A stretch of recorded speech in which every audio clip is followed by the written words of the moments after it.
tablet na may tubig sa loob. Tubig ang nagtatanggal ng init ng tablet na to. At ang tablet na rin na ito ay may malakas na processor na kayang maglaro ng PC games. Kakayanin niya ba dito makipagsabayan sa isang computer? Ito nga pala guys ang Red Magic Astra 2. At itong Red Magic Astra 2 ang first mass-produced na tablet na may liquid cooling. Kaya bago natin pag-usapan yung specs niya at i-testing sa mga games, let's unbox this. Napakasimple lang ng box niya pero premium. Kapag binuksan natin, bubungan na sa atin yung tablet. Mabuti na lang maaga natin nakuha ito kasi binigyan nga tayo dito ng free dito na keychain na ibinibigay lang sa mga maaagang nakakuha ng ganitong product. Syempre may kasama na rin itong USB Type-C end-to-end cable. May maliit na box dito na naglalaman dito ng sandamakmak dito na sticker na tignan nyo naman. Grabing quality niyan. Red Magic sticker mga kaibigan.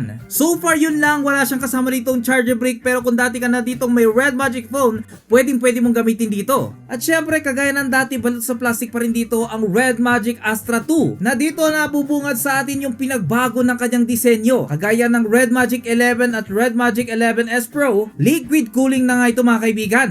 Ito nga ang Aqua Core Liquid Cooling System 2.0. Liquid Metal 3.0 na nga ito. At meron ditong largest area vapor chamber na nagme-maintain ng stable peak performance during extended gaming. Sa madaling salita, ito yung dahilan kung bakit napapanatili nitong malamig ang isang napakalakas na tablet na ganito. Sa taas nito makikita natin dito yung power button na nagsisilbing fingerprint scanner. At syempre meron itong speaker, right side may dalawang mic hole, volume rack, game switch or magic switch. Sa baba naman meron na naman itong USB Type-C at isa na namang speaker. At ito yung maganda dito guys, sa bottom niya may another USB Type-C. Yes mga kaibigan, maganda ito kasi dalawa na dito yung USB Type-C niya. Support na rin ito ang USB on the go or OTG. Na kapag gagamit ka dito ng OTG, gamitin mo dito yung USB 3.2 Gen 2 niya. Kasi nag-offer ito ng 10GB per seconds. Ang kagandahan dito mga kaibigan, Snapdragon 8 Elite Gen 5 na siya. Na meron ditong Red Magic Red Core R4 na nagbibigay ng better performance for gaming. Meron nga itong 16GB of RAM at 512 storage na available din ito sa 12GB of RAM at 256GB of storage. Syempre expandable pa dito yung RAM niya na yung 12GB magiging 24 at yung 16GB magiging 28GB. Available nga ito sa dalawang kulay, ang Eclipse na black at syempre itong Starfrost na silver ang kulay. Ang kagandahan dito mga kaibigan, meron na nga itong 8,300 mAh battery na support niya ditong up to 75 watts fast charging. Sa screen niya naman guys, 9.06 inches yan. OLED display na yan na merong 185Hz refresh rate at may peak brightness na 1,600 nits na may full screen brightness na 1,100 nits. Yes, meron itong 2,400 by 1,504 pixels na resolution or 2.4K na resolution, 16 by 10 ratio na may bezel ito na 4.9mm lang na meron na nga itong average touch sampling rate na 300Hz at instant touch sampling rate na 2,000Hz. Yes, powered na rin ito ng Google Gemini. Sa rear camera niya meron itong 13 megapixel na may enhanced AI algorithm na rin. Front camera niya meron itong 9 megapixel na may enhanced AI algorithm. Rated na nga ito ng IP54. Sobrang ganda ng audio niya. Ito yung sample. Detected that it might rain today.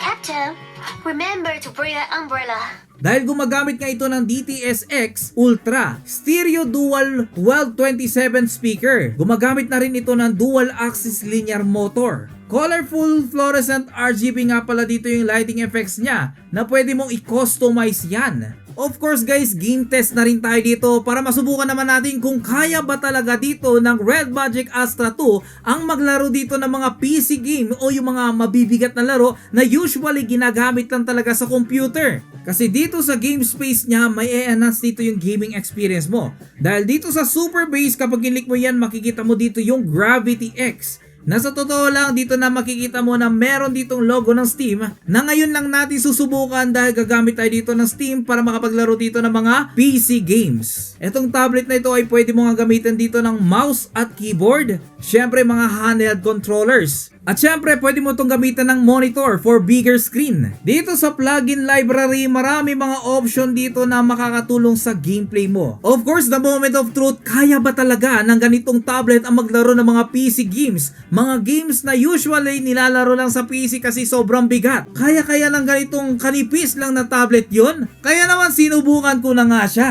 Kaya kung mapapansin niyo guys, lahat ng mga nandito, nasa Steam library ko ito. Kaya naman una natin sinubukan dito yung pang PC version dito na Scary Teacher. At kung mapapansin nyo mga kaibigan, ginamitan ko na nga ito ng mouse at keyboard. Kung papansinin nyo nga dito sa FPS niya dito ay halos nag-i-stable lang talaga siya. PC version nitong Scary Teacher na to at talaga namang nakita nyo naman, kayang-kaya niya. Hindi siya nahirapan i-run ito at hindi natin masyado nakita ng pagbagsak na noticeable na FPS niya. At syempre guys, sinubukan ko na rin ito sa usong-usong laro na Mecha Chameleon. At nagulat talaga ako. Hindi ko inaakala na magraran ito sa ganitong tablet. Sa ngayon kasi pang PC lang ito nilalaro. At plano in the future ay magkaroon dito ng mobile version niya, pero mas madali talaga maglaro na ito kapag sa PC. Kaya naman napadali lang dito yung paglalaro natin dito gamit yung mouse at keyboard. Kasi parang meron ka lang ditong maliit na computer. Kasi nga guys, intended talaga sa computer itong mga games na ganito. Nakakapili tayo dito na maayos na kulay, na-design na natin siya dito. At hindi masyado nakaka-apekto dito yung frame drops niya. Kasi bumabalik lang din ulit. Kaya masasabi ko,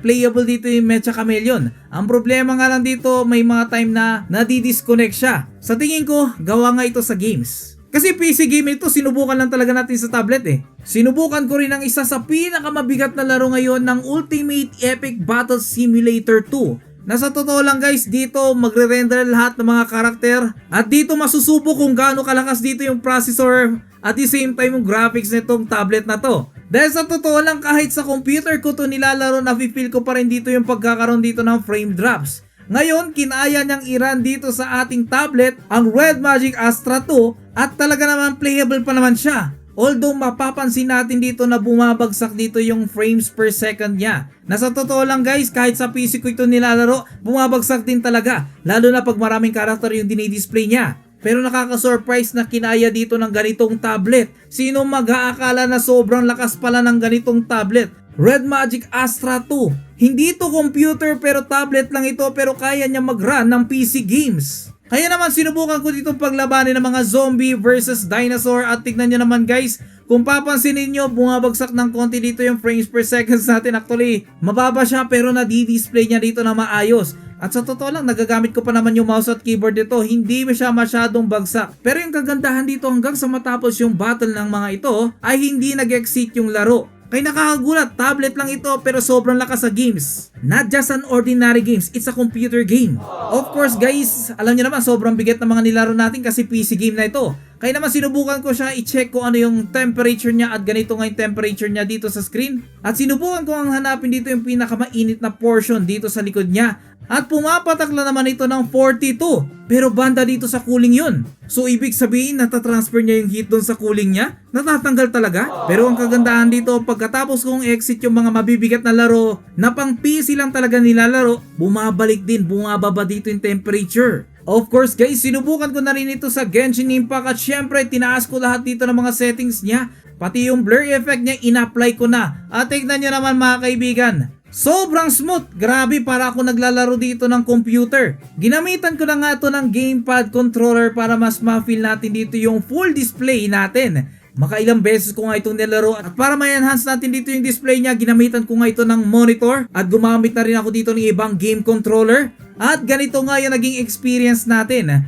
Pero tignan nyo naman kung gaano ka-responsive yan. Kahit yung malaking display dito, parehas na parehas sila dito, zero delay talaga. Ang ending, parang nagmumukha pa itong gaming computer. Of course guys, sinubukan ko na rin siya sa bigger screen. Ginamitan ko na nga ito ng mas malaking display yung TV namin. Siyempre ginamitan ko na rin ito ng controller para mas ma-enjoy natin. Kung papansinin nyo guys, yung tablet nasa baba habang nasa taas naman yung TV. At kung ano yung dinidisplay dito ng tablet, yun din yung dinidisplay sa TV. May counting delay lang kasi nga wireless siya. At mabilis talaga yung tablet, yung TV hindi. Hindi naman noticeable yung counting delay niya. Kasi guys, sinubukan ko nga ito i-Antutu bench at nag-score lang naman ito ng 4.1 million mahigit. Kaya naman pala kaya na dito ng mga PC games. At sinubukan ko na rin ito sa League of Legends. Minax ko lahat dito ng graphics niya. 120 yung sinabi pero 121 yung display. Pero halos wala na ako nakita ditong frame drops. Halos hindi nagbago kahit may mga kalaban dito, consistent, very smooth. Pakiramdam ko naglalaro talaga ako sa computer eh. Sa Mobile Legends naman, sinubukan ko siya dito, max lahat ng settings, naka ultra, lahat ng pinaka max na pwedeng i-setting dyan, sinet na natin. Naka 144Hz sa Mobile Legends, random natin yan guys. Actually kulang pa nga dahil yung tablet na ito meron itong 185Hz. Sa totoo lang guys, sobrang smooth, napansin ko, sobrang smooth talaga siya. Hindi ko nga akalain na may ganun pang ikakasmooth nito yung Mobile Legends eh. Kasi minsan lag. Yes, sa PUBG naman mga kaibigan, sobrang smooth niya at very responsive dito. Kapag may binabaril ako dito, ang bilis, sobrang bilis dito ng respawn niya at sobrang smooth pa. Hindi nga ako naka-experience dito ng frame drops at talaga namang playable siya dito. Kumbaga kahit na mataas na yung settings natin dito, parang nakukulangan pa siya eh. Sobrang basic lang ito at hindi ko napansin dito na uminit yung tablet ng sobrang init pero usually uminit naman siya pero hindi ganun kainit. Pero kahit ganun, hindi ko nakitaan dito ng frame drops ito at talaga namang consistent. Napakaganda maglaro dito, lalo na yung bumaril at very accurate. Actually, hindi ko alam kung accurate o sobrang bilis lang talaga ng tablet eh. Kasi guys, pipindutin mo lang, alam niya na agad eh. Kaya naman overall performance natin sa gameplay natin dito guys, grabe. Beast, halimaw talaga itong tablet na to. Dahil hindi ko inakala na kaya niya ditong laruin yung mga mabibigat na games. Hindi man kataasan ng frames per second pero guys, tablet ito. Tapos yung nilalaro natin PC game, mabibigat yun pero kayang-kaya nito. Kaya what do you think guys sa ganitong tablet? Kindly comment lang below at sa mga gusto nga palang bumili ng ganitong tablet ay mag-iwan tayo dito ng link below para ma-experience nyo na kung gaano kalakas yung tablet na to. Kaya what do you think of Red Magic Astra 2? Kindly comment lang below.